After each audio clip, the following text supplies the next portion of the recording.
Reading 6 from the Psychological Commentaries on the Teaching of Gurdjieff and Ouspensky by Dr. Maurice Nicoll, Volume 2, Birdlip, February 12, 1944. The Intelligence of Centers. Diagram 1, 4 intelligences. Tonight, I would like to give some notes on the intelligence of centers. Some of you will remember that it was said long ago that centers in man do not work rightly. They interfere with each other, hypnotize each other, use the wrong energies, deal with the wrong things, and so on. The first step is to observe centers. This is, in fact, the first thing taught in self-observation. You must get to know what center you are in, or what center is interfering, etc. This has got to be done eventually as a necessary task. The inner life has got to be studied and sorted out and put in order. We all connect intelligence with the appreciation of meaning. Intelligence gives a relation to meaning. It conducts meaning. A feeling has meaning. A thought has meaning. A sensation has meaning. A movement has meaning. These meanings are all different. I want you to consider this. Are not intelligence and meaning connected? And does not intelligence imply relationship to something through meaning?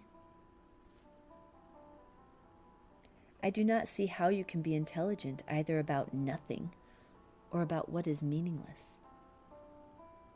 Each center relates us differently through its particular function to the outer and inner worlds. In regard to what relates us to the outer world, the function of intellectual center as thought, of emotional center as feeling, of instinctive center as sensation, and of moving center as motion are all quite different. They are 4 kinds of intelligence or conductors of meaning. You see a snake, you feel a snake, you think a snake, and you run from a snake. This is sensation, emotion, thought, and motion. This is 4 meanings. This is 4 intelligence at work together. Can you imagine a center that has no intelligence being formed in us? It would be a strange notion. It would subserve no purpose. Yet there are centers in us fully developed that we do not know of because our level of intelligence is too low to comprehend theirs.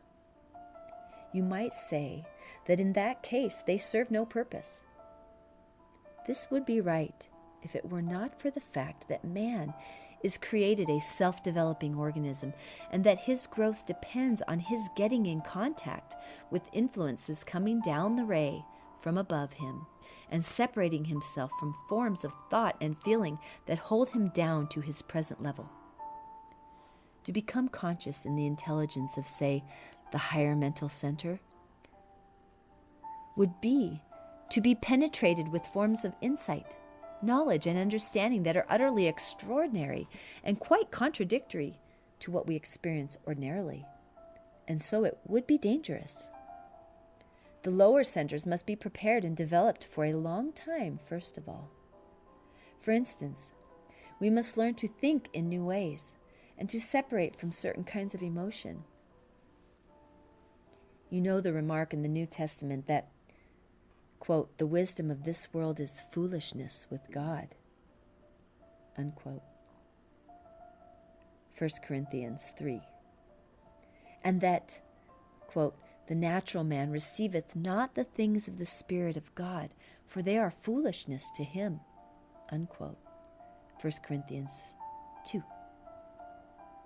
A higher intelligence is not comprehensible to a lower one. The higher can understand the lower, but not the lower the higher. The higher mental center is at the level of the divine intelligence of the sun. It works with hydrogen 6. Reflect for a moment on the table of hydrogens. Is a higher hydrogen more intelligent than a lower one? Or to put it a little differently, will a function such as thinking work better with a lower or higher hydrogen? It will work better with a higher if it can stand it. Again, is a raw potato cleverer than a cooked potato? No, it is the other way round, because a cooked potato can be food for man and stands at the position 768 in the scale of hydrogens, which, as you will recall, is derived from the ray of creation. A raw potato stands lower, at the point 1536. Again, if we take the psychic hydrogens, the lowest of which is 48, do you think that a center which works with this hydrogen will be as clever as one that works with the far finer, subtler, and quicker hydrogen 24? Certainly not. There are intermediate hydrogens. We do well to try to attract better hydrogens by not identifying, not losing our direction, and not basing our intelligence only on what the senses show us. To be intelligent in a big sense is to foresee influences. To be intelligent is to understand our position on this earth. To be intelligent is to seek to transform the meaning of daily life for ourselves. All this opens on to higher meaning. All this increases the better hydrogens in us. It is all to do with different sides of self-remembering. We all have centers with their intelligences, but when a man possesses magnetic center, he has more intelligence than one who has not. He is on a different level of being. He will not be surprised to find that sea influences exist and that life as it goes leads nowhere. He will be far more intelligent than scholars or professors. This is what intelligence means in the work. The position of a thing in the scale of being and the influences to which it is open in the ray. Now, let us come to the question that was asked recently. The question was, it is said in the work that each center has its own intelligence. What does this mean? When it is said in this system that each center has its own intelligence, it does not mean that each center has the same kind of intelligence. The work teaches that the 3 centers are 3 different minds, and in this connection, it says that these 3 different minds should cooperate and assist one another. They should be like 3 brothers who live in harmony, each one good at something, and each one capable of helping the others to a small extent. We will begin by taking each center as a whole, the intellectual, the emotional, and the instinctive and the moving centers. It is necessary, first of all, to establish for oneself that these centers have quite different minds. The mind of the intellectual center is very different from the mind of the instinctive center, for example. The instinctive center is extraordinarily clever. It attends to the inner working of the organism in all its 1,000,001 details, digesting food, healing wounds, looking after the temperature, regulating the respiration and the heartbeat, making and causing the internal secretions of the glands to work in harmony, supplying this, taking away that, modifying this, increasing that. All this regulation is far beyond the mind of the intellectual center. To be able to think of everything altogether is not characteristic of the intellectual center. The mind of the intellectual center thinks of one thing at a time, and at the most of 2 things, but it is almost impossible for it to think of 3 things at a time. Then again, the mind of the intellectual center is quite different from the mind of the emotional center. People say that the emotions are not logical. However, the emotions have their own logic, and it would be a mistake to think that the logic of the intellectual center is the only possible logic. To feel a situation is quite different from thinking about it. The emotional center can feel, for example, the inner state of other people, which is hidden from the mind of the intellectual center. The emotions can give you knowledge of others. The mind of the emotional center can even be clairvoyant. Then again, the moving center has a different mind from any of the others. It is constantly making judgments of the most complicated kind, which are quite impossible for the intellectual mind to make. It can judge exactly and in what way and with what strength you must throw a stone to hit a distant object. This is intelligent calculation.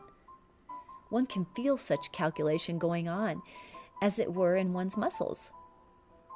Intellectual calculation is of quite a different kind and uses the elements of intellectual thought, such as words and numbers.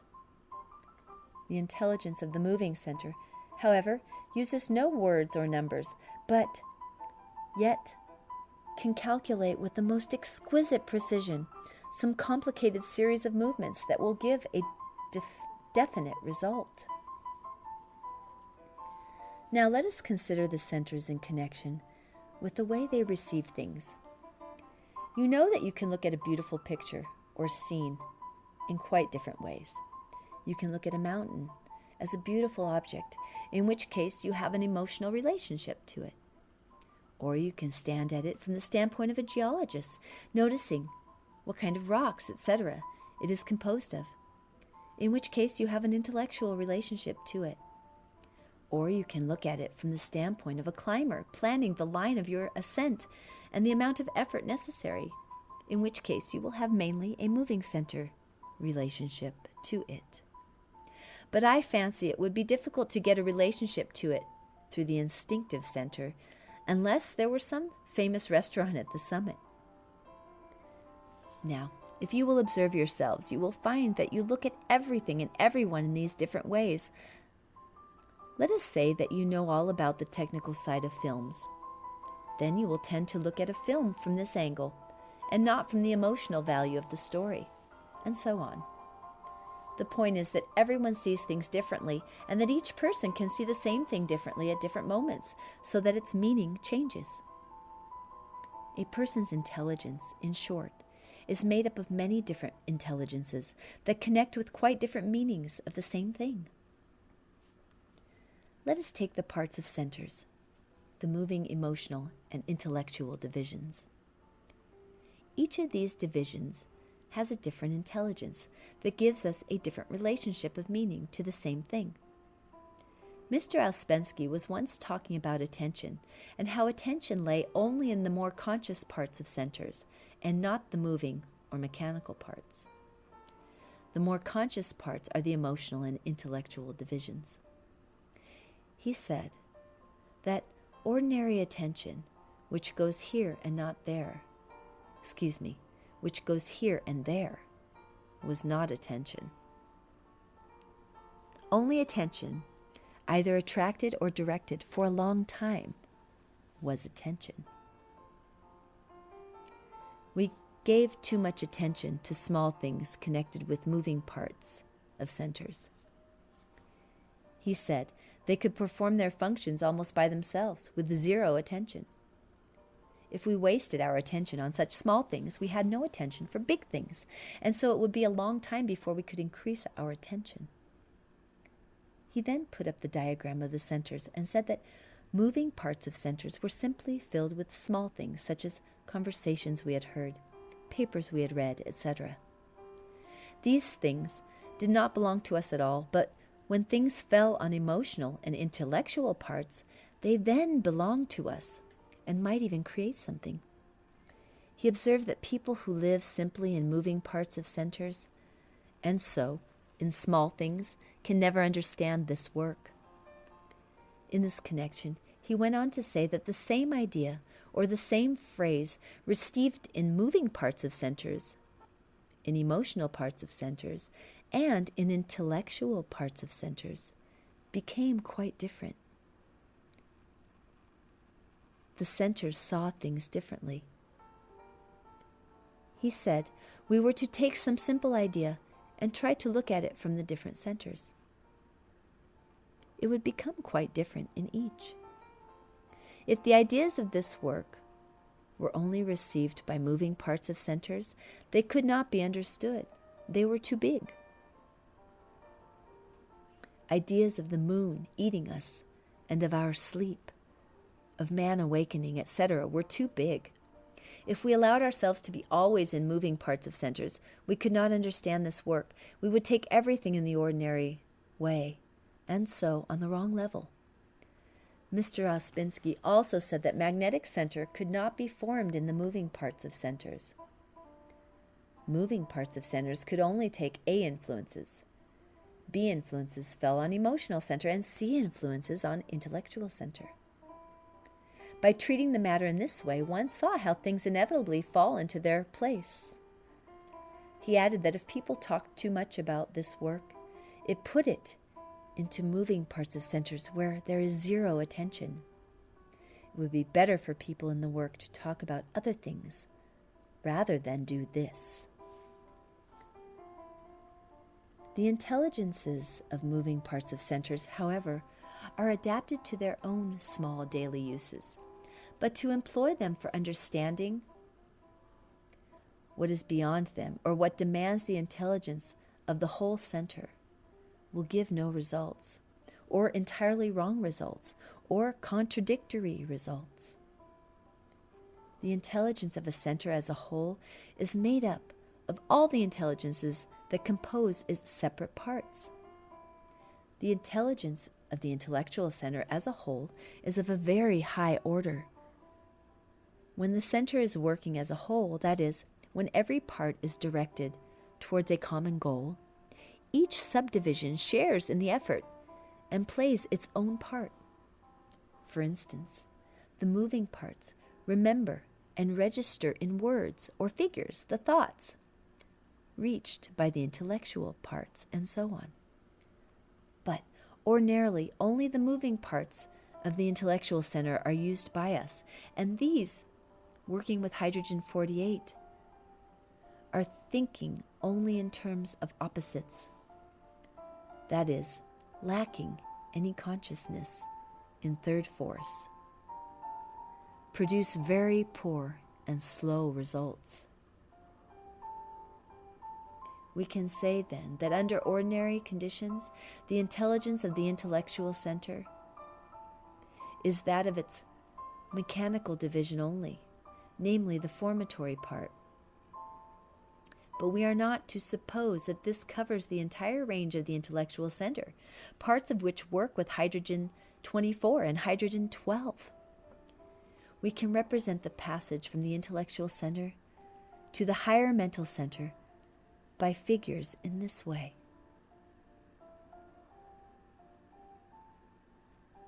To become conscious in hydrogen-6, in the higher mental center, would be to possess an intelligence far beyond, in fact, incommensurable with, the intelligence of the formatory part. All contradictions would disappear, for one thing. There would not be any yes or no in our thought. All sides of a question would be seen together, and not one by one, and so a state would be made beyond our experience. Additional notes. The work of instinctive center is interesting to study in the animal world. When, let us say, a bird builds a complicated nest, it is doing it with moving center, but instinctive center is directing the movement. It is noticeable that this sort of intelligence is not very adaptable. The same mistakes tend to be made, and if, as in the case of a spider making its webs, something goes wrong, usually the whole thing has to be done over again from the beginning. That is, there is no power of adaptation. Each center opens on to a different level of the universe. The instinctive center opens on to organic life. The higher mental center opens on to the level of the sun. The center that is most important to the body is the instinctive center, which controls the whole work of the organism. If its intelligence were interfered with, the body would be under no direction. The instinctive center tends to borrow force from other centers when illness takes place. It must keep itself going, and its duty is to fight with illness and conquer it. For this purpose, it controls vast armies and many weapons. It usually begins, as you can all notice for yourselves, by borrowing force from moving center. We notice that we feel muscularly tired often before we are aware that we are ill. Then, if the illness continues, the instinctive center borrows from the other centers, usually in succession. When it takes force from emotional center, we become much quieter inside as a rule and feel that it is impossible to bother about things, to identify with things, for our usual emotion in life is identifying with everything. When instinctive center begins to borrow from intellectual center, we find that it is impossible to concentrate. We cannot read, we cannot think, and so on. I would like to say here that in marked illness, the real intelligence of the emotional center can become much more evident simply because identifying is stopped.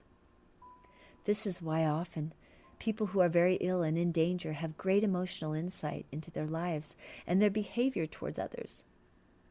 This has nothing to do with thinking, as when we think things out or reason about things, but it has to do with actual insight or perception. The emotional center can see the quality of a person, for example, whereas the intellectual center has to think about it.